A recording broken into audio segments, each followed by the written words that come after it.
Hello everyone. इस video में हम लोग डिस्कस करने वाले हैं क्लास 9th के चैप्टर 2 जो कि है मानव एक संसाधन। इस चैप्टर को आज के वीडियो में हम लोग पढ़ेंगे। तो चलिए हम आज के क्लास को स्टार्ट करते हैं। देखिए, मानव एक संसाधन। पिछली कक्षा में आप लोगों को मैंने बताया था कि उत्पादन के साधन, जिसमें हम लोगों ने देखा था कि उत्पादन के पहला साधन था भूमि, दूसरा था श्रम, तीसरा था पूंजी, चौथा था संगठन और पांचवा था उद्यम या फिर साहसी। तो यही उद्यमी और साहसी जो है वह क्या कहलाता है? मानव एक जो संसाधन है, यानी कि एक जो मनुष्य होता है वह भी क्या है? एक संसाधन है। और संसाधन किसे कहते हैं? कि कोई भी वस्तु या कोई भी चीज़, कोई भी पदार्थ जो कि हमारे लिए उपयोगी होता है उसको हम क्या कहते हैं? संसाधन कहते हैं। अब देखिए, मानव संसाधन क्या है? यहाँ पे यह प्रश्न पूछा जा रहा है कि मानव संसाधन क्या है? क्या यह भूमि अथवा श्रम के समान है, या फिर बोला जा रहा है कि यह उससे अधिक है। फिर नेक्स्ट में यहाँ पे यह लड़की जो है वो पूछ रही है कि मानव पूंजी क्या है, यानी कि एक मानव के लिए पूंजी क्या है? क्या यह रुपया, पैसा या फिर डॉलर के समान है? तो चलिए इन सारे चीज़ों को हम लोग डिस्कस करते हैं। या फिर जो यह कह रही है कि या फिर इससे भी अधिक है, यानी कि मानव पूंजी जो है वो रुपया, पैसा, डॉलर से भी अधिक है। तो चलिए हम इसमें देखते हैं कि इस चैप्टर में क्या क्या पढ़ना है, और सारा कॉन्सेप्ट आप लोगों का क्लियर हो जाएगा इस चैप्टर के माध्यम से। तो देखिए, मनुष्य एक सामाजिक प्राणी है। हम सभी जानते हैं कि जो एक मानव होता है वह समाज में रहकर ही वह अपनी आवश्यकताओं की पूर्ति करता है। तो मानव क्या है? एक सामाजिक प्राणी है जिसकी न्यूनतम आवश्यकता जो है, यानी कि उनकी सबसे ज़रूरत की जो चीज़ें होती है वह क्या होता है? रोटी, कपड़ा और मकान होता है, और साथ ही स्वास्थ्य और शिक्षा होता है। यानी कि एक मनुष्य की जो न्यूनतम आवश्यकता होती है वह क्या क्या है? रोटी, कपड़ा, मकान और स्वास्थ्य और शिक्षा है। ठीक है। अब देखो, पिछले कक्षा में हम लोगों ने क्या पढ़ा था कि हमने क्या पढ़ा था कि गांव के एक कहानी के माध्यम से हम लोगों ने उत्पादन के कितने साधन हैं इन साधनों का अध्ययन किया था। और उन साधनों में से एक साधन क्या था? साहस था। ठीक है। साहस उत्पादन का क्या था? एक सक्रिय साधन था। और जो ये इंटरप्रेन्योर था, जिसे हम लोग साहस कहते हैं, यह उत्पादन का एक सक्रिय साधन के रूप में माना गया था। और यह साहस कोई निर्जीव चीज़ नहीं था, बल्कि यह क्या है? सजीव है। यानी कि साहस जो है वह क्या है? एक सजीव चीज़ है जो मानव के रूप में जाना जाता है। यानी कि साहस को ही हम दूसरे रूप में क्या कह सकते हैं? मानव कह सकते हैं। इसलिए मानव ही उत्पादन का क्या है? मूल सूत्रधार है। यानी कि जब किसी भी चीज़ का उत्पादन करना होता है तो एक मानव के द्वारा ही किया जाता है। तो इसलिए किसी चीज़ के उत्पादन के लिए सबसे महत्वपूर्ण जो साधन है वो क्या है? मानव है। जिस प्रकार बिना चाबी के ताला नहीं खोला जा सकता है, उसी प्रकार से बिना मानव के उत्पादन की प्रक्रिया या फिर विकास कार्य की जो क्रिया है वो प्रारंभ नहीं हो सकती है। यानी कि कहा जा रहा है कि उत्पादन अगर हम किसी चीज़ का करना चाहते हैं तो उसके लिए सबसे जो इम्पोर्टेंट चीज़ है वह क्या है? मानव है। अब नेक्स्ट देखो, इसमें नेक्स्ट में है कि उत्पादन की प्रक्रिया को आगे बढ़ाने के लिए मानव संसाधन के रूप में जाना जाता है। यानी कि उत्पादन की प्रक्रिया को आगे बढ़ाने के लिए मानव को संसाधन के रूप में जो है वह माना गया है। इन संसाधनों को मानवीय पूंजी कहा जाता है। यानी कि मानव संसाधन को ही हम लोग क्या कहते हैं? मानवीय पूंजी कहते हैं। मानव ही क्या करता है? सभी संसाधनों में सबसे सर्वोपरि है, यानी सबसे इम्पॉर्टेंट। हमारे जितने भी संसाधन हैं इसमें सबसे इम्पॉर्टेंट यानी सबसे महत्वपूर्ण जो संसाधन है वह मानव है। और सबसे जो सर्वोपरि है, यानी कि सबसे जो आगे जो है वह कौन है? मानव है। वर्तमान में मानवीय संसाधन को मानवीय पूंजी कहा जाता है। यानी कि जो एक ह्यूमन रिसोर्स होता है इसी को हम लोग क्या कहते हैं? ह्यूमन कैपिटल कहते हैं, यानी मानवीय पूंजी कहते हैं, क्योंकि यह उत्पादन क्रिया का प्रमुख अंग और स्रोत होता है। ठीक है। उसके बाद उद्देश्य। अब उद्देश्य देखिए कि किसी भी देश के विकास के लिए जो संसाधन का प्रयोग होना चाहिए। यानी कि यदि हम किसी देश के डेवलपमेंट करना चाहते हैं तो उसके लिए संसाधन का प्रयोग होना चाहिए। संसाधन का अत्यधिक उपयोग हेतु मानवीय पूंजी मजबूत होना आवश्यक है। यानी कि संसाधन का हम जितना अधिक उपयोग करेंगे तो उतना ही क्या होगा? मानवीय पूंजी मजबूत होगा। मानवीय पूंजी मुख्यतः भोजन, वस्त्र, आवास, स्वास्थ्य, शिक्षा, प्रशिक्षण, सूचना तकनीक, प्रबंधन इत्यादि पर निर्भर करता है। और जो हमारा जो मानव संसाधन है, जिसे हम मानवीय पूंजी भी कहते हैं, यह किस चीज़ पे निर्भर करता है? यह निर्भर करता है भोजन पे, वस्त्र पे, आवास पे, स्वास्थ्य पे, शिक्षा पे, और जो भी हमारे इंफॉर्मेशन टेक्नोलॉजी है, यानी कि सूचना तकनीक, जिससे हम अपनी बातों को दूसरे तक पहुंचाते हैं। आजकल कम्युनिकेशन टेक्नोलॉजी में क्या आ जाएगा? टेलीफोन आ जाएगा, इंटरनेट आ जाएगा, ये सब जितने हमारे सोशल साइट्स हैं, फेसबुक, ये सब क्या है? हमारे सूचना तकनीक है। जबकि संसाधन हमारे भौतिक पूंजी की ओर इंगित करते हैं, और जो हमारे संसाधन है वो भौतिक पूंजी की ओर इंगित करते हैं। इस आधार पर भौतिक एवं मानवीय पूंजी में अंतर देखा जा सकता है। तो मानवीय पूंजी और भौतिक पूंजी में क्या अंतर है, अब इसको हम लोग देखते हैं। चलिए इसको थोड़ा सा हम रीड कर लेते हैं। मानवीय पूंजी सजीव और सक्रिय होता है, जबकि भौतिक पूंजी जो है वह क्या है? निर्जीव और निष्क्रिय है। यानी कि मानवीय पूंजी जो है वह क्या होता है? सजीव होता है, ठीक है, और सक्रिय होता है, यानी एक्टिव होता है। वहीं पे भौतिक पूंजी निर्जीव होता है और निष्क्रिय होता है। भौतिक पूंजी को उत्पादक और उसे सक्रिय करने में मानवीय पूंजी अहम भूमिका निभाता है। यानी कि जो भी भौतिक पूंजी जो कि निर्जीव और निष्क्रिय होता है, इसे सक्रिय करने के लिए जो मानवीय पूंजी होती है वो महत्वपूर्ण भूमिका निभाता है। मनुष्य में छिपी हुई क्षमता को प्रखर करने के लिए उसे मजबूत होना नितांत आवश्यक है। यानी कि एक मनुष्य में, हर मनुष्य में कोई ना कोई जो क्षमता होता है वह छिपा हुआ होता है, जिसे मजबूत करने के लिए बहुत ही आवश्यक है। इस उद्देश्य से हम इस अध्याय में मानवीय पूंजी के विभिन्न आयामों पर विस्तृत प्रकाश डालने का प्रयास करेंगे, और मानवीय पूंजी को कैसे समृद्ध किया जाए इस पर भी हम लोग चर्चा करेंगे। तो देखिए, मानवीय पूंजी जितना समृद्ध होगा, यानी कि एक मानवीय पूंजी जितना मजबूत होगा, जितना अच्छा होगा, किसी भी देश के लिए या फिर किसी भी राज्य के लिए यह उतना ही अच्छा होगा, और उस देश का जो मानव का जो जीवन स्तर है, यानी कि उनके रहन सहन का जो ढंग है वह क्या होगा? अच्छा होगा। देखिए, मानव एक संसाधन के रूप में, यहाँ देखिए, यहाँ पे आप लोगों को पिक्चर में दिख रहा होगा कि मानव क्या है? एक संसाधन है, ठीक है। यहाँ डॉक्टर है, यह क्या है? यह भी हमारे लिए क्या है? उपयोगी है, तो यह भी संसाधन है। यह स्टूडेंट है, यहाँ पे ये सारे स्टूडेंट लोग हैं, ठीक है। तो सभी मानव, अगर उनमें कोई क्षमता है तो वह क्या है? हमारे लिए एक संसाधन है। तो मानव एक संसाधन के रूप में, आप देखिए इसको पढ़ते हैं। मनुष्य संसाधन के रूप में अर्थ है, आप देखिए, एक मनुष्य का संसाधन के रूप में अर्थ है कि देश की जो कार्यशील जनसंख्या का जो कौशल है और योग्यता है, यही मानव संसाधन कहलाता है।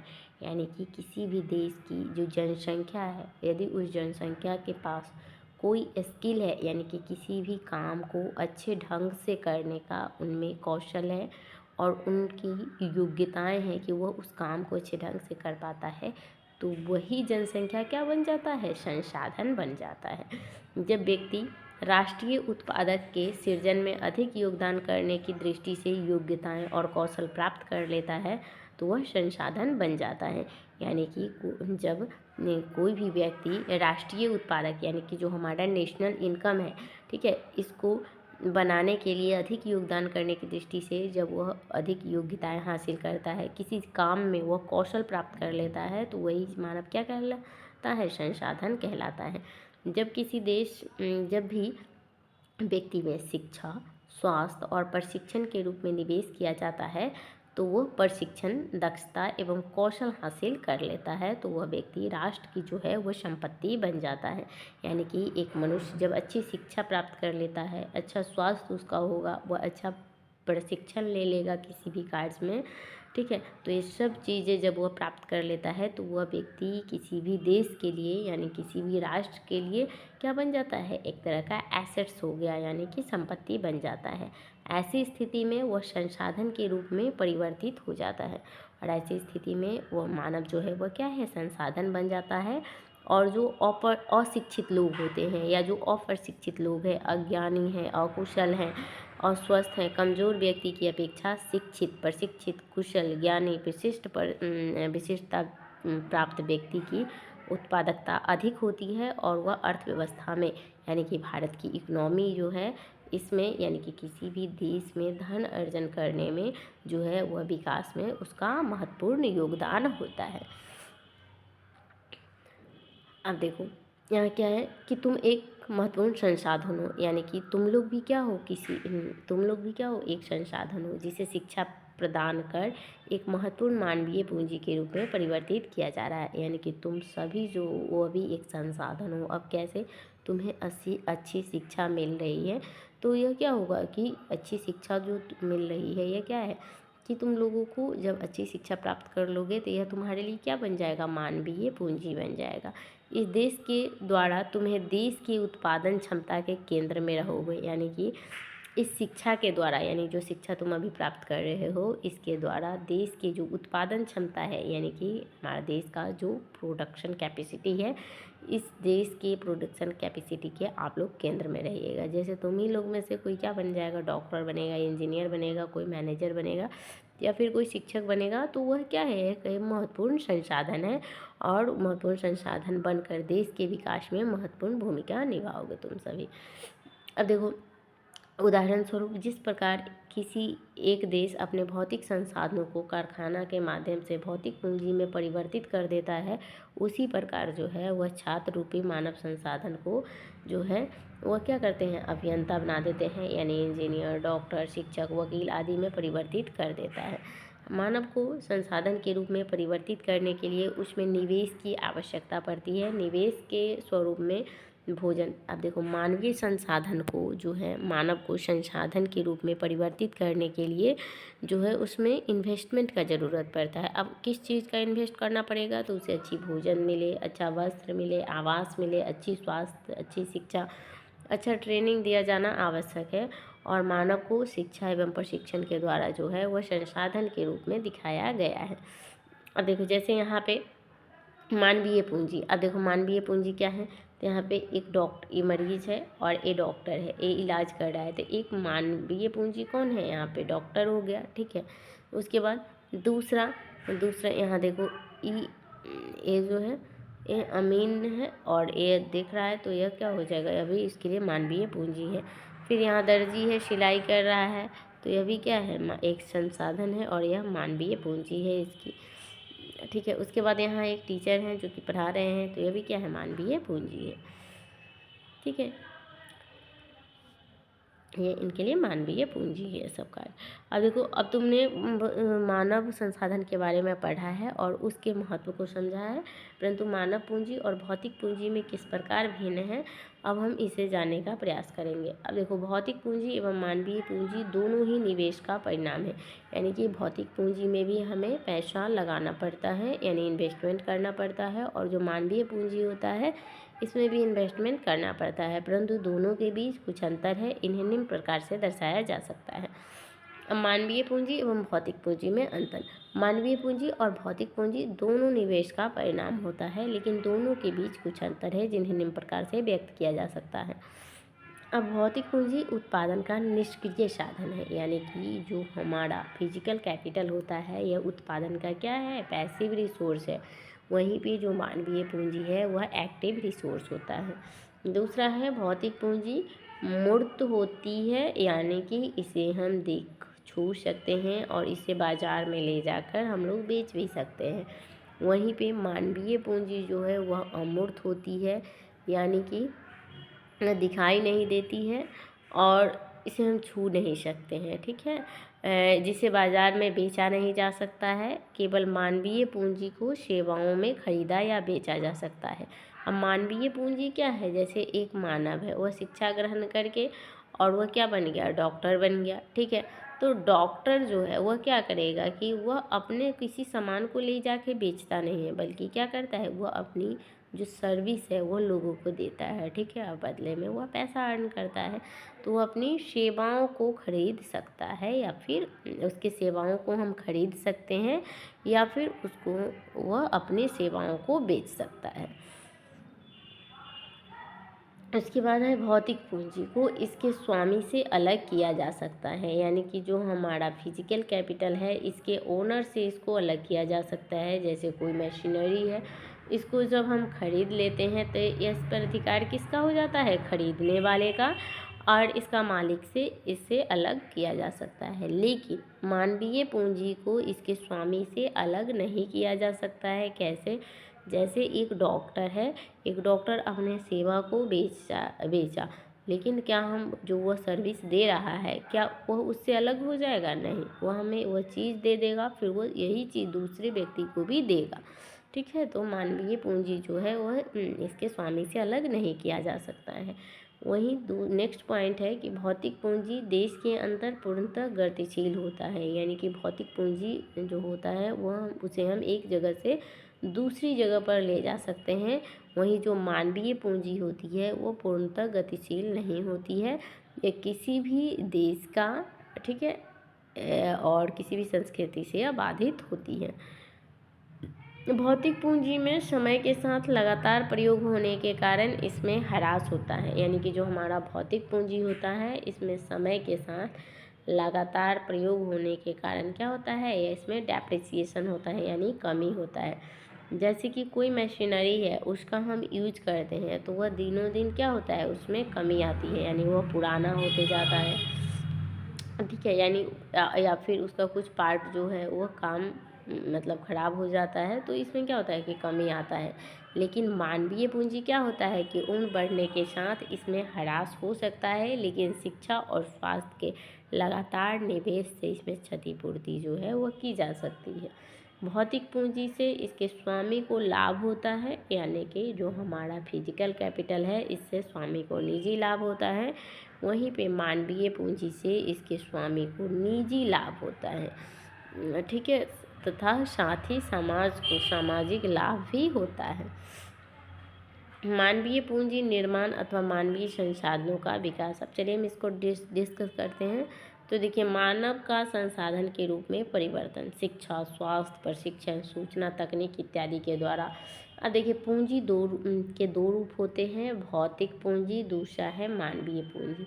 उत्पादन बढ़ाने के लिए जब मशीन, औजार, उपकरण, फैक्ट्री की इमारतें, कच्चे माल इत्यादि का उपयोग किया जाता है तो यह भौतिक पूंजी कहलाता है, परंतु ज्ञान कौशल के द्वारा मनुष्य का उपयोग किया जा सकता है तो यह मानवीय पूंजी कहलाता है, जिसके विभिन्न स्रोत का वर्णन नीचे है। मानवीय पूंजी के स्रोत कौन कौन से हैं? भोजन है, वस्त्र है, आवास है, स्वास्थ्य है, शिक्षा है, प्रशिक्षण है, सूचना तकनीक है और प्रबंधन है। और देखो, भोजन, मनुष्य को जीवित एवं स्वस्थ रहने के लिए शरीर को भोजन देना क्या है? आवश्यक है। जब मनुष्य भूखा होगा तो वह पेट भरने की चिंता के अतिरिक्त वह मानसिक स्तर की क्रियाएं नहीं करेगा, यानी कि एक मनुष्य को जीवित और स्वस्थ रहने के लिए क्या आवश्यक है? भोजन आवश्यक है। और कोई भी मनुष्य जब भूखा होगा तो क्या होगा, वह अपना शारीरिक और मानसिक कार्य जो है वह नहीं कर पाएगा। अतः भोजन क्या है? मानव संसाधन की एक प्रमुख आवश्यकता है। दूसरा है वस्त्र। जब मनुष्य की भोजन की पूर्ति हो जाती है तो उसे शरीर ढकने के लिए कपड़े की मांग करता है। मनुष्य के लिए वस्त्र भारत जैसे बदलते मौसम में देश की आवश्यक मांग है। यह एक अलग बात है कि ठंडी के जगह में अधिक वस्त्र और गर्म में समान मौसम में कम वस्त्र की आवश्यकता होती है। उसके बाद तीसरा मानवीय पूंजी का स्रोत है आवास। अब देखो, मनुष्य की तीसरी अनिवार्य मांग क्या है? सर छिपाने के लिए आवास है, जिसमें मनुष्य अपने आप को बदलते मौसम में क्या करता है? सुरक्षित रख पाता है। स्वास्थ्य, स्वस्थ शरीर में ही स्वस्थ मस्तिष्क का विकास होता है। मनुष्य का अच्छा स्वास्थ्य ही उसकी सबसे महत्वपूर्ण पूंजी है। इसमें खर्च कर बढ़ोतरी करना मानव को एक महत्वपूर्ण संसाधन के रूप में परिवर्तित कर देना है। एक स्वस्थ व्यक्ति अन्य समान व्यक्ति की अपेक्षा निश्चित रूप से अच्छा काम करेगा और देश के विकास में महत्वपूर्ण भूमिका निभाएगा। स्वास्थ्य पर व्यय मानव पूंजी के निर्माण का एक महत्वपूर्ण स्रोत है। तीसरा है शिक्षा। मानव पूंजी के निर्माण में शिक्षा का महत्वपूर्ण योगदान होता है। शिक्षा वह माध्यम है जिसे व्यक्ति मानव पूंजी के रूप में समृद्ध पाता है। इसलिए व्यक्ति अपने विकास और देश के विकास को बढ़ाने के लिए शिक्षा पर व्यय करता है। जिस प्रकार कंपनियां जो होती है वह एक निश्चित लाभ प्राप्त करने के लिए पूंजीगत वस्तुओं पर व्यय करती है, उसी प्रकार शिक्षा मानवीय पूंजी के क्षमता बढ़ाकर अधिक उत्पादक बना देता है। पूंजीगत वस्तुएं क्या होती है कि वैसी वस्तुएं जिसे बेचकर हम पैसा अर्न कर सकते हैं। अब देखिए यहाँ पे नोबेल पुरस्कार विजेता जो प्रोफेसर अमर्त्य सेन थे, इन्होंने शिक्षा को मानवीय पूंजी के रूप में समृद्धि करने के लिए प्राथमिक शिक्षा को नागरिक के मूल अधिकार बनाने पर जोर दिया है। यानी कि हमारे मूल अधिकार में शिक्षा को जोड़ा गया है। विगत वर्षों में आर्थिक विकास के बाद भारत में शिक्षितों की संख्या में पर्याप्त वृद्धि नहीं हो सकी है और निम्न तालिका में स्पष्ट है। अब 1951, अब देखो यहाँ पे कि भारत में शिक्षा के स्तर का प्रतिशत कितना था।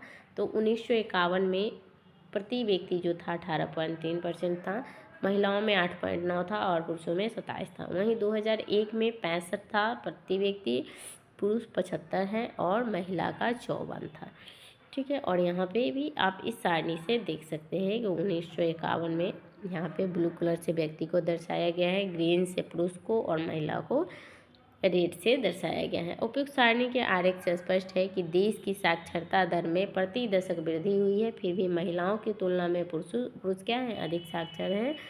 यह तथ्य महिलाओं के प्रति पिछड़ी विचारधारा को परिलक्षित करती है। भारत में पुरुषों और महिलाओं में अधिक शिक्षा प्रसार के लिए हम सबों को संकल्प लेना चाहिए।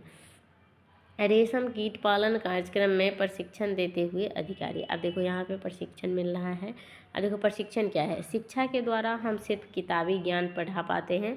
इस ज्ञान को कौशलता के साथ जोड़ने के लिए मनुष्य को विशेष ज्ञान की आवश्यकता होती है। यानी कि शिक्षा के द्वारा हम क्या करते हैं कि हम सिर्फ जो ज्ञान है उसे अर्जन करते हैं, लेकिन इस ज्ञान को हम किस तरह से उसको प्रैक्टिकली रूप में हम उसका उपयोग करें, यह चीज़ हमें कहाँ से मिलती है, प्रशिक्षण के द्वारा मिलती है। जब किसी खास काम को करने के लिए विशेष प्रशिक्षण की आवश्यकता होती है तो उसे तकनीकी ज्ञान से जोड़ते हैं। आधुनिक युग में बढ़ते हुए मांग को देखते हुए प्रशिक्षण की आवश्यकता होती है। यानी आधुनिक युग में बढ़ते हुए मांग को देखते हुए प्रशिक्षण की आवश्यकता जो है वह बढ़ गई है, क्योंकि हमें विश्व के बाज़ारों में विश्व के जो बाजार के बीच अपने आप को क्या करना है, कुशल साबित करना है। उसके बाद है भारत में मानवीय पूंजी निर्माण और मानवीय संसाधनों का विकास। तो इसको हम नेक्स्ट वीडियो में पढ़ेंगे, आज की वीडियो में इतना ही रहने देते हैं। ठीक है, अब हम नेक्स्ट वीडियो में इन सारे टॉपिक को डिस्कस करेंगे।